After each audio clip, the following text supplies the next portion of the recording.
name of the Father, and of the Son, and of the Holy Spirit. Amen. My adorable Jesus, may our feet journey together. May our hands gather in unity. May our hearts beat in unison. May our souls be in harmony. May our thoughts be as one. May our ears listen to the silence together. May our glances profoundly penetrate each other. May our lips pray together to gain mercy from the Eternal Father. Amen. Prayer in the name of the Father, and of the Son, and of the Holy Spirit. Amen. Heavenly Father, we ask you send the Holy Spirit down upon us to open our minds and hearts to the grace you wish to bestow. We ask for blessings upon Corpus Christi and upon all those who came here tonight to receive your mercy through the gift of the Mass and the Eucharist. And we ask all this through Christ our Lord. Amen. In the name of the Father, and of the Son, and of the Holy Spirit. Amen. So last night I said, it's great to be here because I never know when it's going to be my last time in Canada, because it seems like I can never get over the border without problems. I always wear my collar. And so the last time I tried to get over, they wanted to see my notes, because they told me that I cannot speak in Canada about hate crimes, things that could be hateful, such as abortion is wrong, marriage is between a man and a woman. Those are things considered hateful. And so I said, well, I can't give you my notes because I don't have notes. Well, now they're going to think I'm a liar, because tonight I wrote down notes.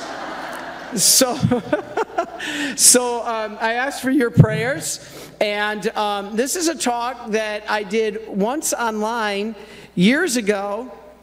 So you may have seen it, but I've added a lot of new material.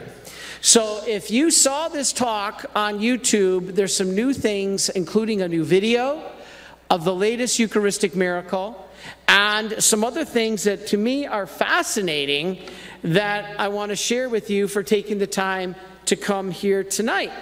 And the gift, when Father asked what we were going to talk about tonight, he mentioned the Mass, he mentioned the Eucharist, and Divine Mercy. And all of those are wrapped up in what we're going to talk about in Eucharistic miracles. And so we hope that you will see that the source and summit of our faith is the Eucharist. And what makes us different than any of the 40,000 religions that call themselves Christians? What makes us different? Not just the Eucharist, the sacraments. The sacraments are what make us different. The sacraments are not just symbols. You see, all my non-Catholic friends, oh, Father, well, we have communion too. It was Wonder Bread and grape juice. That's wonderful that they want communion with a small c, because whenever we eat together, we have communion. You go out to dinner, you're in communion. But that's a small c. What we enjoy in this gift is a large C, communion.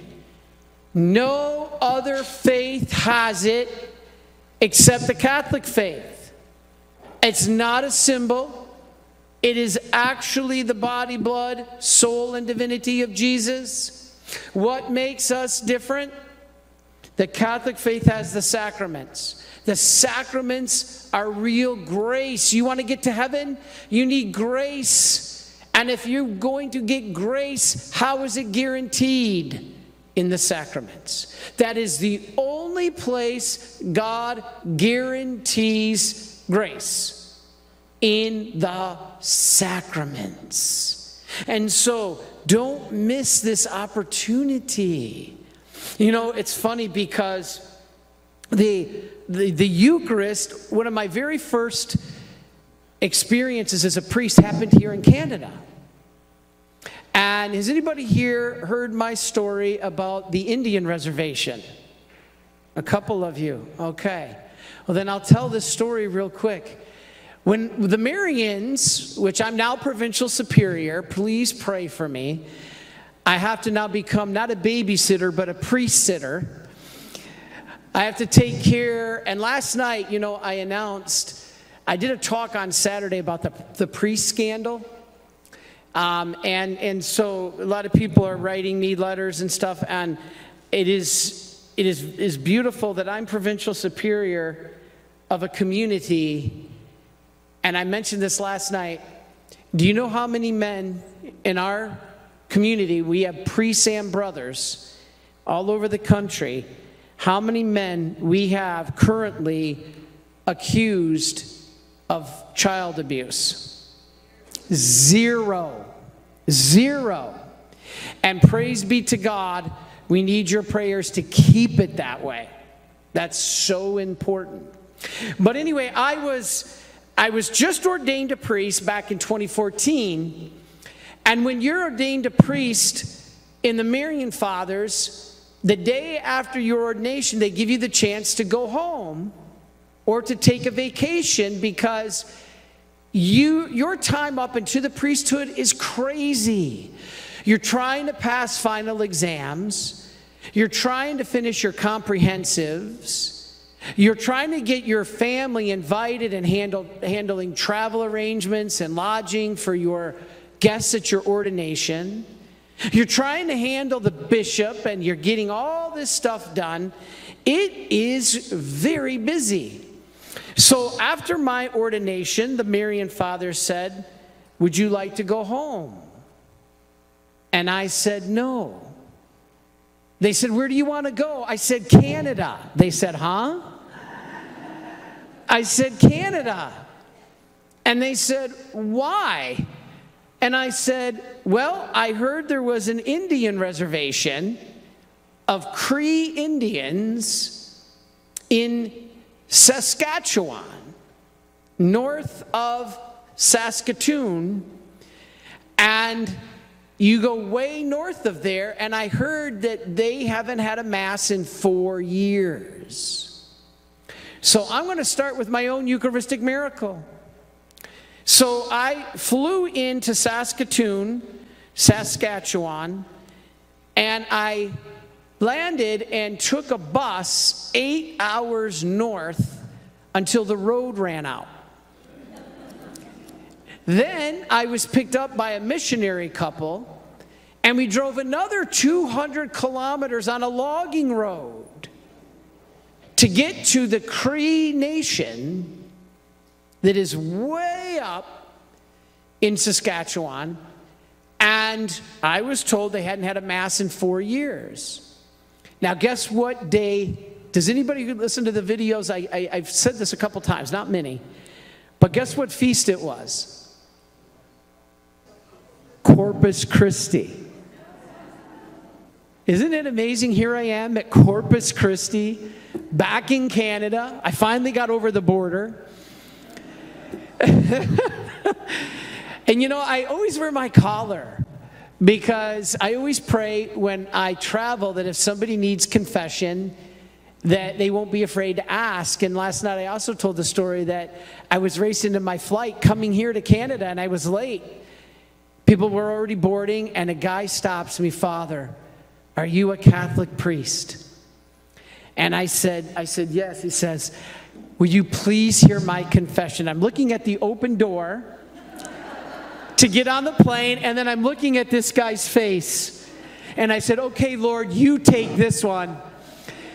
So I'm going to do it. So I heard his confession, and they're waiting.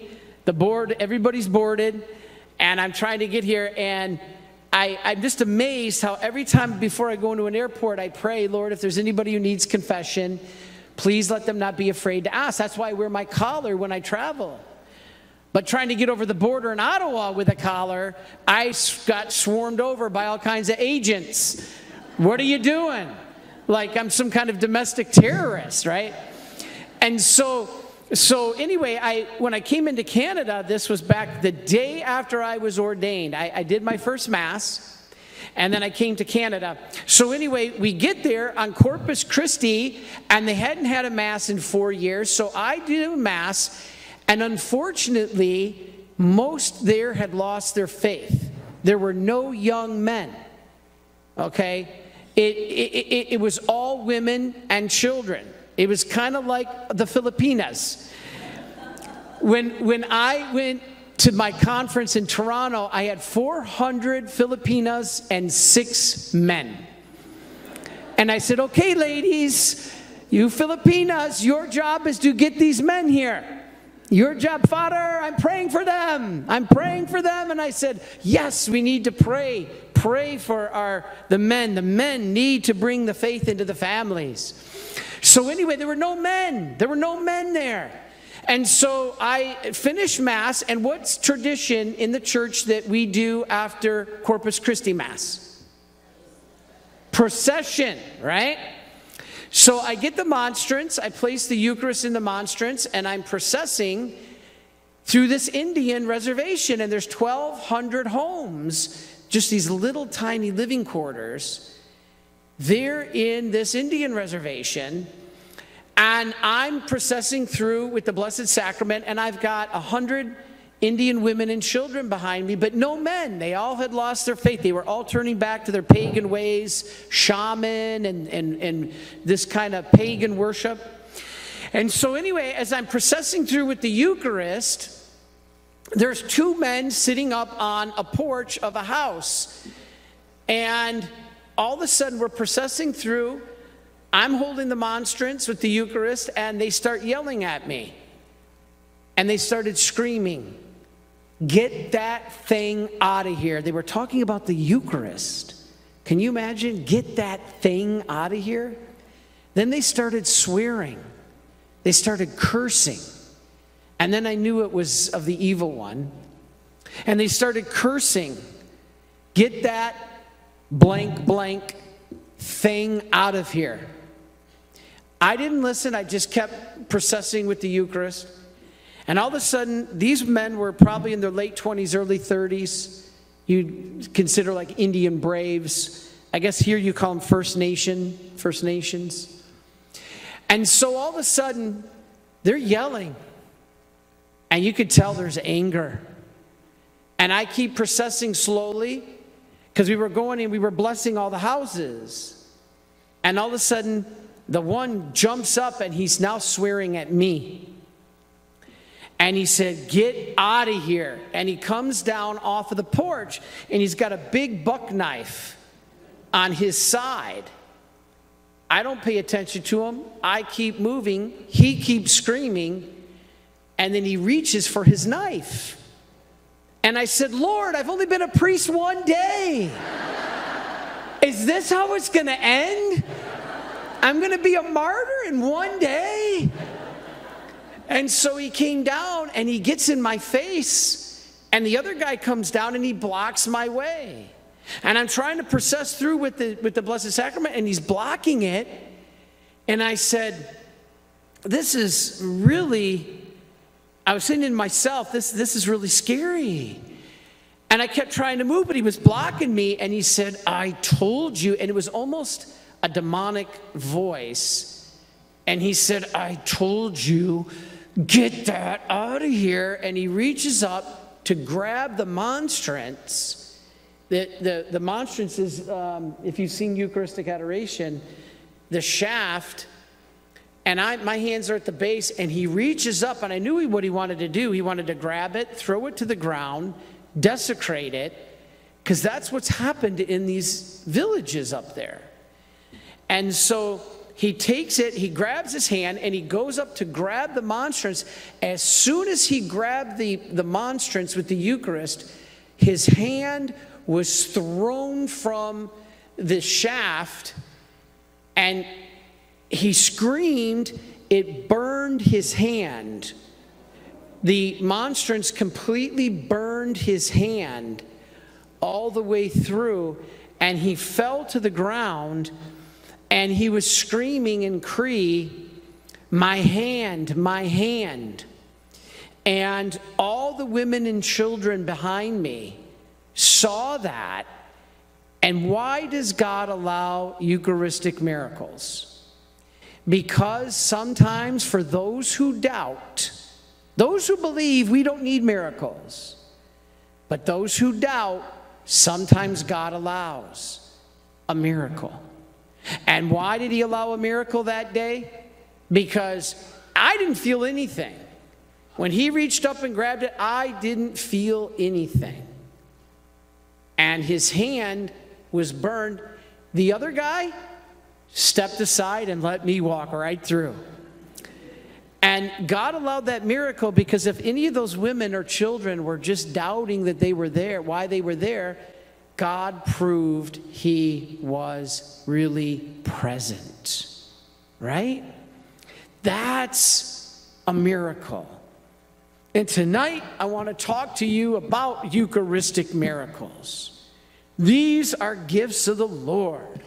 And so as we can see up here, it's amazing. Now, remember, John, the Eucharist, right? John 6, unless you eat my flesh and drink my blood, you have no life in you. Now, Jesus was not speaking symbolically. He was speaking literally. Why? Because he said, unless you eat my body and drink my blood, you have no life. What language are the scriptures written in? Greek. And the Greek word that is used when Jesus said, unless you eat my body, the word used is the Greek word tragon, which literally means to gnaw with your teeth. It's a word that is only used in literally eating, not symbolic. And so unless you eat my body and drink my blood, you have no life. This is what Jesus said. Now, when they didn't understand it, did Jesus say, well, you know, I'm only speaking symbolically? No. He said, are you going to leave too? No, I'm not going to leave, Lord. You have the words of eternal life. And so the church fathers for 2,000 years talked about two things more than any other: Mary and the Eucharist. Now, out of 40,000 Christian denominations, Methodist, Lutheran, Pentecostal, all of them, how many of them have Mary and the Eucharist? One. Catholics. That's it.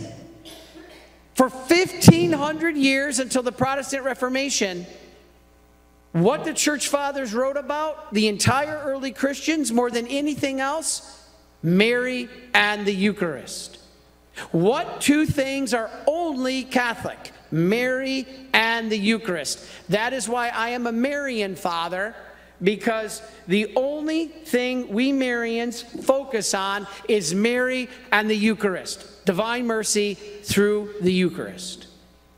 This is why I'm a Marian. And so every Mass is a miracle. Every time that priest elevates that piece of bread and it becomes the body and blood of Christ, you have a miracle. But sometimes God allows more to be seen to the human eye.